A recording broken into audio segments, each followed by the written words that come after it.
हम लोगों को जो समर्थ हैं अपनी सुख सुविधा का नहीं बल्कि दुर्बलों की कमजोरियों का ध्यान रखना चाहिए।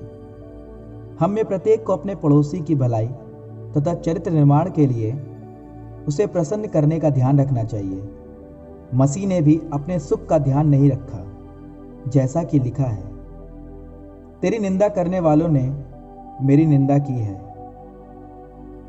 धर्म ग्रंथ में जो कुछ पहले लिखा गया था वह हमारी शिक्षा के लिए लिखा गया था, जिससे हमें उससे धैर्य तथा सांत्वना मिलती रहे और इस प्रकार हम अपनी आशा बनाए रख सके। ईश्वर ही धैर्य तथा सांत्वना का स्रोत है।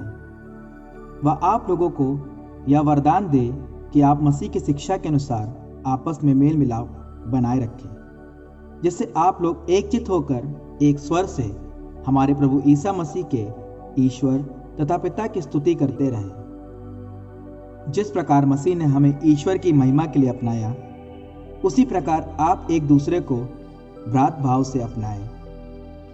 मैं यह कहना चाहता हूँ कि मसीह यहूदियों के सेवक इसलिए बने कि वह पूर्वजों को दी गई प्रतिज्ञाएं पूरी कर ईश्वर की सत्य प्रतिज्ञता प्रमाणित करें, और इसलिए भी कि गैर यहूदी ईश्वर की दया प्राप्त कर उसकी स्तुति करें, जैसा कि धर्म ग्रंथ में लिखा है, इस कारण मैं गैर यहूदियों के बीच तेरी स्तुति करूंगा और तेरे नाम की महिमा का गीत गाऊंगा। धर्म ग्रंथ यह भी कहता है, गैर यहूदियों, ईश्वर की प्रजा के साथ आनंद मनाओ।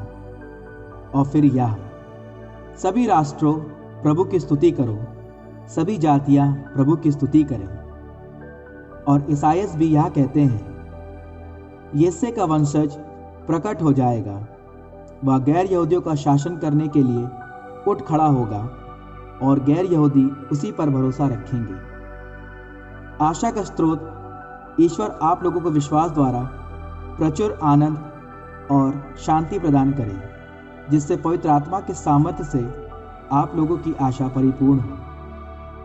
भाइयों, मुझे दृढ़ विश्वास है कि आप लोग सद्भाव और हर प्रकार के ज्ञान से परिपूर्ण होकर एक दूसरे को सत् परामर्श देने योग्य हैं। फिर भी कुछ बातों का स्मरण दिलाने के लिए मैंने आपको निसंकोच होकर लिखा है, क्योंकि ईश्वर ने मुझे गैर यहूदियों के बीच ईसा मसीह का सेवक तथा ईश्वर के सुसमाचार का पुरोहित होने का वरदान दिया है, जिससे गैर यहूदी पवित्र आत्मा द्वारा पवित्र किए जाने के बाद ईश्वर को अर्पित और सुग्राह्य हो जाएं। इसलिए मैं ईसा मसीह द्वारा ईश्वर की सेवा पर गौरव कर सकता हूँ। मैं केवल उन बातों की चर्चा करने का साहस करूँगा जिन्हें मसीह ने गैर यहूदियों को विश्वास के अधीन करने के लिए मेरे द्वारा वचन और कर्म से, शक्तिशाली चिन्हों और चमत्कारों से और आत्मा के सामर्थ्य से संपन्न किया है। मैंने यरूशलेम और उसके आसपास के प्रदेश से लेकर इल्लुरिकुम तक मसीह के सुसमाचार का कार्य पूरा किया है। इसमें मैंने एक बात का पूरा ध्यान रखा। मैंने कभी वहाँ सुसमाचार का प्रचार नहीं किया जहाँ मसीह का नाम सुनाया जा चुका था, क्योंकि मैं दूसरों द्वारा डाली हुई नींव पर निर्माण करना नहीं चाहता था, बल्कि धर्म ग्रंथ का यह कथन पूरा करना चाहता था, जिन्हें कभी उसका संदेश नहीं मिला था वे उसके दर्शन करेंगे, और जिन्होंने कभी उसके विषय में नहीं सुना वे समझेंगे। यही कारण है कि अब तक आप लोगों के यहाँ मेरे आगमन में बराबर बाधा पड़ी है। अब तो इधर के प्रांतों में मेरा कोई कार्य क्षेत्र नहीं रहा, और मैं कई वर्षों से चाह रहा हूँ कि स्पेन जाते समय आप लोगों के यहाँ आऊँ। मुझे आशा है कि मैं उस यात्रा में आप लोगों के दर्शन करूँगा और कुछ समय तक आपकी संगति का लाभ उठाने के बाद आप लोगों की सहायता से स्पेन की यात्रा कर सकूँगा। मैं अब संतों की सेवा में यरूशलेम जा रहा हूँ।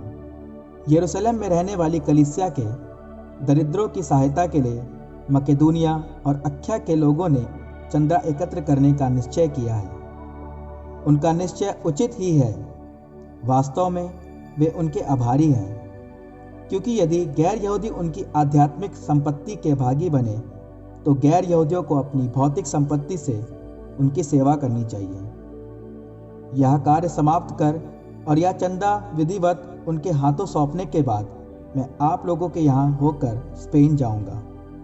मुझे विश्वास है कि जब मैं आपके यहाँ आऊँगा तो मसीह का परिपूर्ण आशीर्वाद लिए आऊँगा।